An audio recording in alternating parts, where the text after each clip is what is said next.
목회자로서 제가 어떤 목회자가 되어야 할까, 교회로서 우리가 어떤 교회가 되어야 할까 고민하며 지내는 밤이 참 많이 있습니다. 사역 초기부터 제가 종종 드렸던 기도는 하나님 앞에서 제가 사람이 많이 오는 의사가 되었다라고 자랑하기 이전에 나를 만난, 나를 거쳐간 환자들이 다 나을 수 있는 의사가 되기를 꿈꾸며 기도했던 적이 많이 있습니다. 오늘 새벽 문득 일어나 말씀을 묵상하던 중에 다시 한번 그때의 기도가 떠올랐습니다. 성도님들이 저와 함께하고 함께 말씀을 묵상하고 그리고 말씀을 따라 살아가면서 정말로 우리 병원에는 환자가 몇 명이고 우리 병원에는 이런 사람도 있었다라고 이야기하는 것으로 끝날 것인가, 아니면은 진짜 이곳에서는 사람이 바뀐다, 이곳에서는 사람이 살아난다라는 이야기를 할 수 있는가. 곁에 있는 교회에는 정말 누구도 부정할 수 없는 생명력이 있는가라는 지점에 대해서 고민하며 시간을 보냈습니다. 참 감사한 것은 2년 반 전, 처음 2022년 4월이 되기 전까지 제가 알지도 못했던 분들도 있고, 그리고 분당 우리 교회에서 그냥 이름만 듣고 줌으로 마주하면서 신앙생활을 점검했던 분들도 있는데, 그 중에 정말 많은 분들이 바뀌고 있는 것을 제가 느끼고 있습니다. 그것이 저의 굉장히 큰 감사고요. 이번 주일에도 저희가 설교를 마치고 나가면서 몇몇 분들이 저에게 저는 뭐 큐티 학교 합니다. 저는 뭐 복음과 삶 합니다. 저는 뭐 다락방 합니다. 저는 뭐 말씀을 따라 살아가겠습니다 라고 이야기 주시는 것을 보면서 제 마음 가운데 곁에 있는 교회 가운데 생명이 있는가? 라고 물어보았을 때 네, 주님, 생명이 있습니다. 이 곁에 있는 교회라는 병원에서 사람이 낫고 있는가? 라고 물어보았을 때 네, 주님, 분명히 사람이 회복되는 것을 제가 느낍니다 라고 이야기를 하고 있어요. 하지만 한편으로는 또 아쉬움과 미안함도 있습니다. 이 교회가 병원의 측면도 있기 때문에 여러 사람들이 엉키고 성켜서 살아가고 있지 않습니까? 그러다 보니까 원래 나는 괜찮았는데 다른 사람으로부터 감기균을 옮아가듯이 나도 전까지는 전혀 힘들지 않았던 문제가 이곳에 있다 보니까 또 마음을 부대끼게 만드는 경우도 있기 때문이에요. 그래서 하나님께서 이런 여러 가지 일들이 있다 할지라도 결국에는 생명이 살았고 그 살아나는 생명력으로 모든 잡다한 세균들이 다 힘을 잃게 해달라고 기도하며 보내는 시간을 가졌습니다. 지난 주일날 말씀을 따라서 한 걸음 한 걸음씩 걸어가야 된다라고 이야기를 하고, 월요일날 말씀을 폈을 때 성경에서 가장 적용하기 힘든 말씀이 나와서 제 마음이 굉장히 당혹스러웠습니다. 제가 뭐 월요일 큐티를 미리 알았다면 저도 좀 덜 이야기했겠지만, 저도 그날의 큐티는 그날에 하려고 애쓰고 있기 때문에 뭐 이런 부분에 대해서 감지를 못하고 있었어요. 원수를 사랑하라고 하는 이야기가 우리의 휴대폰 손전등이 되어서 오늘을 살게 만든다라고 했을 때 저뿐만 아니라 성도님들 또한 쉽지 않은 하루를 보내셨을 것입니다. 오늘 말씀은 그 말씀의 연속선에서 진행되고 있습니다. 39절부터 42절까지입니다. 내 눈에 있는 들보를 빼라 라고 이야기를 하죠. 겸손해야 된다라는 것입니다. 맹인이 맹인을 인도할 수 있느냐, 둘 다 구덩이에 빠지는 것이 정상이지 않겠느냐. 예전에 수련회 때 눈을 감고 둘이서 몸을 묶은 다음에 정해진 그 루트를 걸어가는 걸 한번 해본 적이 있었습니다. 가관이었어요. 뭐 서로 막 엉키고 부딪히고 막 당기다가 그냥 한 명이 넘어졌는데 질질 끌고, 그게 우리의 인생이라는 것입니다. 나는 내가 최선을 다하여 저 사람을 바른 길로 인도한다고 하는 거지만, 나 또한 눈을 감고 있는 자로서 저 사람이 쓰러졌는지도 모르는 채로 질질 끌고 다니는 것일 수 있다라는 것이죠. 남 얘기하는 게 아니라 목사로서, 영혼의 목양자로서 저의 삶이 혹시 맹인이 맹인을 인도하는 것 아닌가 고민하게 되었습니다. 하지만 그럼에도 불구하고 제가 이 자리에 설 수 있는 것은 40절에서 제자가 그 선생보다 높지 못하나 무릇 온전하게 된 자는 그 선생과 같으니라. 온전하게 되었다라는 것은 제자가 선생으로부터 배울 것을 다 배웠을 때 졸업하게 되면은 선생보다 나을 수도 있지 않냐라고 이야기하는 것이죠. 그냥 우리는 맹인이지만 우리를 가르쳐 주시는 예수님 말씀만 따라가면 되는 겁니다. 다시 한번 이야기 드리지만 너무 복잡하게 생각할 필요도 없고 너무 어렵게 생각할 필요도 없어요. 주님께서 내가 지킬 수 있을 것을 알기 때문에 오늘의 말씀을 주신 것이라고 믿으면 되는 겁니다. 주님께서 내가 하기만 하면은 나머지를 이루실 것을 믿으면서 그냥 나는 스위치를 누르면 되는 겁니다. 그러면 지금은 내가 제자이기 때문에 천방지축 날뛰는 사고 뭉치겠지만 나중에 주님께서 과정 다 마쳤다, 너 이제 할 수 있어 라고 이야기하는 순간엔 우리는 주님보다 더 큰 일을 할 수도 있다라는 것이죠. 성경에 그런 본문이 있지 않습니까? 내가 떠나면 너희는 나보다 더 큰 일을 할 거라고. 주님께서 우리에게 주시는 약속이 그것이기 때문에 너무 멀리 보지 마시고요, 너무 온전해지려고 하지 마시고요, 제자로서 그냥 선생이 얘기하는 것을 지키겠다라고 결단만 하면 된다라는 거죠. 그럴 때 우리가 외식하는 자가 안 된다는 겁니다. 이 외식이라는 거는요, 자기도 못하면서 남을 시키려고 할 때 외식이라는 이야기를 들어요. 내 눈에 들보가 있지만 남의 눈에 티끌을 떼려고 할 때 외식하는 자라고 이야기하지 않습니까? 결국 우리 또한 실수의 가능성이 있는 걸 인정하면서 여기에 있어서 부정할 필요도 없고 이것 때문에 좌절할 필요도 없어요. 그래, 나 제자다, 그래, 나 인턴이다 라고 생각하시면서 나를 가르쳐 주시는 나의 선생님을 따라서 의료 행위를 하다 보면은 인턴으로 나를 부른 분도, 인정해 준 분도 주님이시니까 결국 모든 과정이 끝나면 나도 어엿한 의사로서 나 자신을 수술하고 나의 가족을 수술시킬 수 있고, 그리고 다락방과 우리 교회 가운데 훌륭한 의료인이 될 수 있다라고 꿈꾸게 하시는 것이 하나님께서 우리에게 주시는 거룩한 소명이라는 것입니다. 그렇기 때문에 온전을 위해서 외식을 겸손으로 그리고 순종으로 바꾸는 것이 필요합니다. 이런 부분에 있어서 우리가 말씀을 따르고 있는가라는 생각을 하셔야 되고요. 그렇게 순종에 대해서 소위 말해서 밑작업을 섬세하게 하신 후에 그럼 이거 순종해라 라고 주시는 게 무엇인가? 43절부터 45절입니다. 못된 열매 맺는 좋은 나무가 없고 좋은 열매 맺는 못된 나무가 없다. 너희는 좋은 열매를 맺고 있느냐라고 물어보죠. 그렇다면은 열매가 무엇입니까? 손으로 뭐 구제를 행하는 것입니까? 아니면 발로 전도를 행하는 것입니까? 여러 가지 이야기를 추론할 수 있지만 오늘 본문에서만큼은 45절에서 힌트를 주고 있습니다. 마음에 가득한 것을 입으로 말함이니라. 하나님께서 좋은 열매를 맺어야 된다라고 이야기하면서 오늘 말씀하시는 순종의 모습은요, 입 조심하라는 겁니다. 말 조심하라는 거예요.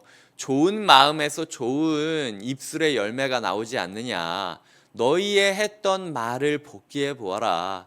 그 말이 너희의 지금 마음을 알려주는 척도가 되는 것이다. 마치 리트머스 종이에 이게 산성인지 뭐 아닌지 떨어뜨려 보고 아는 것처럼 우리의 혓바닥에서 나오는 이 말들이 과연 쓴말인지 단말인지를 보면서 우리의 영적 건강도를 알 수 있다라는 거예요. 그래서 보면은 44절에 가시나무가 나오죠. 찔레가 나오죠. 이게 무슨 말입니까? 찌르는 말들이 있다는 거예요. 말을 하는데 유난히 톡톡 찌르는 사람들이 있다라는 거예요. 똑같은 말을 해도 부드럽게 할 수 있지 않겠습니까? 제가 아예 교회에서는 불만도 내지 말아야 되고 그리스도인들은 마음에 슬픈 게 있어도 슬픈 이야기도 하지 말아야 되고 그런 거 아닙니다. 마음에 있는 걸 다 쏟아내면서 주님께 내어놓는 그런 진실한 삶이 어쩌면 외식하지 않는 비결일 수도 있어요.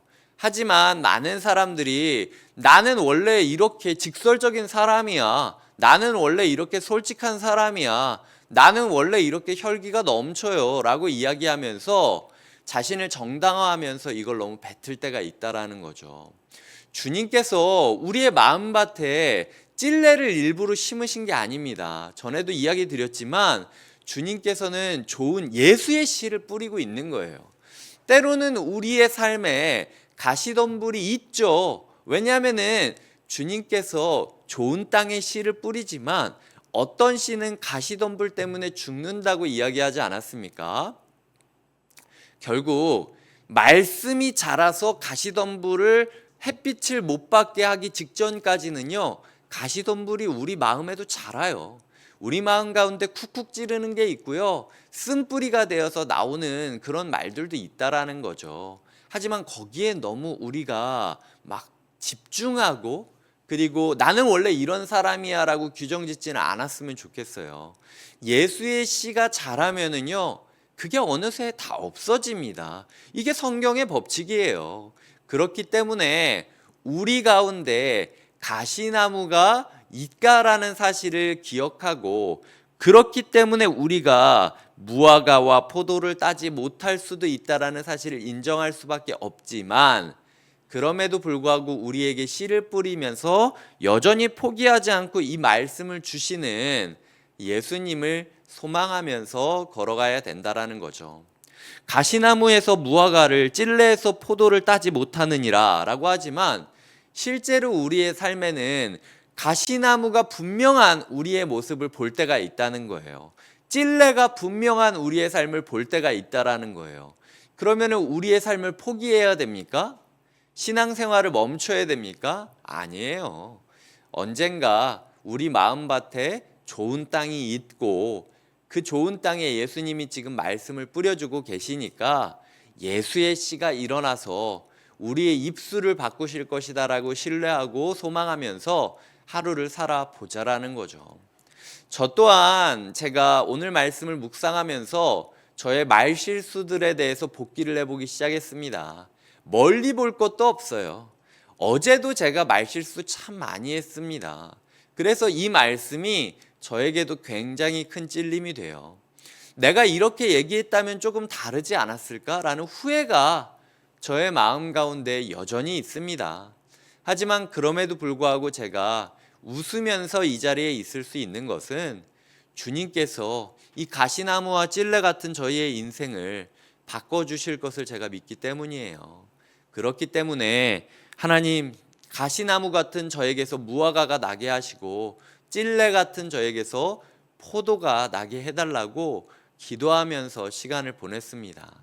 그러다 보면은요, 어느 순간 우리의 마음 가운데 가시나무와 찔레가 아니라 내가 포도나무의 내가 결국은 예수의 나무였다라는 사실을 깨닫게 될 거예요. 그렇기 때문에 예수님께서 끝났다라고 하기 전까진 우리의 삶을 포기하지 말고 우리 안에서 예수가 자라는 것을 보면서 보내는 하루가 되어야 된다라는 거죠. 주님께서는 말씀하십니다. 순종 하나가 주춧돌 하나와 같다라고 이야기하고 계세요. 46절부터 보면 나를 주여 주여 부르면서도 너희는 왜 종답게 순종하지 않느냐. 나를 주인이라고 이야기하면 복잡하게 생각하지 말고 그냥 주인이 하라는 것만 하면 되는 거 아니야. 왜 이렇게 말이 많고 왜 이렇게 생각이 많고 왜 이렇게 주장이 많냐. 예수님께서 이야기하시는 거거든요. 우리가 주일마다 통성으로 기도하지 않습니까? 주여 은혜를 부어 주옵소서라고 이야기하잖아요. 주님께서 말씀하십니다. 네 분명히 매주마다 주여 주여라고 부르고 있다. 은혜를 부어달라고 한다. 내가 지금 은혜를 부으려고 말씀을 주고 있는데 아니 너는 왜 앞에서 말하는 거랑 뒤에서 행하는 거랑 다르니? 라고 이야기하시는 거예요. 은혜를 부어주시기 위해서 말씀을 주고 계시기 때문에 우리는 그냥 말씀을 듣고 행하기만 하면은 영혼의 집이 건축되는 과정을 이루어진다라는 거죠. 얼마 전에 한 영상을 보았는데 집에 대한 영상이었습니다. 유명한 건축가가 집의 하자 보수들을 점검해주는 영상이었어요. 그래서 온갖 문제 있는 집들을 다 보게 되었습니다. 겉으로는 멀쩡한데 그 안을 뜯어보니까 안이 텅 비어 있는 거예요.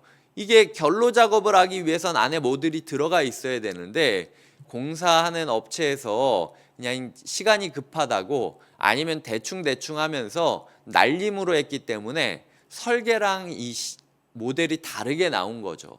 그러니까 집 안이 계속 물이 고이고 곰팡이가 쓸고 이런 것들을 보게 되는 겁니다. 근데 너무 늦었어요. 하자보수 신청을 하기 위해선 건축한 지 얼마 이내에 몇 개월 이내에 그걸 신청했어야 되는데 이미 다 늦어버린 상태에서 그 건축가를 불렀기 때문에 결국에는 수습이 힘든 상황으로 들어가는 것이 그 내용이었습니다. 우리의 삶 가운데 겉으로는 멀쩡하게 보일 수 있죠. 제가 지금 여기서 보고 또 교회에서 뵈면은 정말 다 멀쩡하게 잘 살고 있는 것처럼 보입니다. 여러분도 그렇게 느끼지 않습니까? 나만 빼고 다 괜찮은 것 같아요. 신앙생활을 하는 사람들. 근데 아니라는 거예요.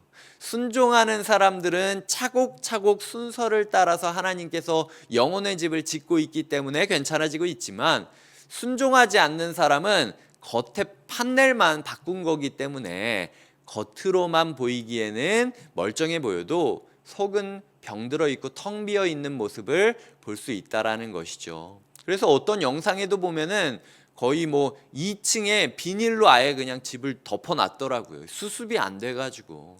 우리가 그러면 안 되지 않습니까? 주님께서 다시 말씀하시는 거예요. 지금 오늘 내가 너희에게 주는 이 말씀을 허투루 여기지 말아라. 너 이거 어렵다라고 안 지키잖아? 그러면은 판넬과 판넬 사이에 가장 중요한 부품을 공사 안 하고 하는 거랑 똑같아.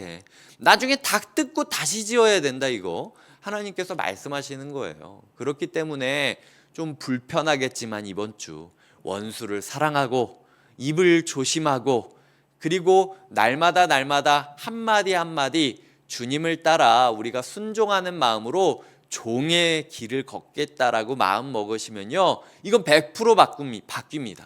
이광희 목사가 보장하는 게 아니에요. 주님께서 보장하시기 때문에 바뀝니다. 그래서 도대체 이런 삶을 살아가면은 어떤 삶을 살아가는지 내일의 말씀을 기대하며 주님, 그래 지키라고 해보니까 한번 내가 해보겠습니다. 내 삶을 뜯고 보수공사하듯이 내가 어떤 말을 했는지 점검하면서 내 말을 부드러운 성령의 말로 바꾸겠습니다. 주님께서 나머지 행하여 주시옵소서라고 기도하시면서 살아가시는 하루가 되시길 주님의 이름으로 축복드립니다. 기도하시겠습니다. 하나님 아버지, 주신 모든 말씀을 지키겠다라고 다짐하자마자 세상에서 가장 어려운 이야기를 하시니까 저의 마음도 참 당혹스럽습니다.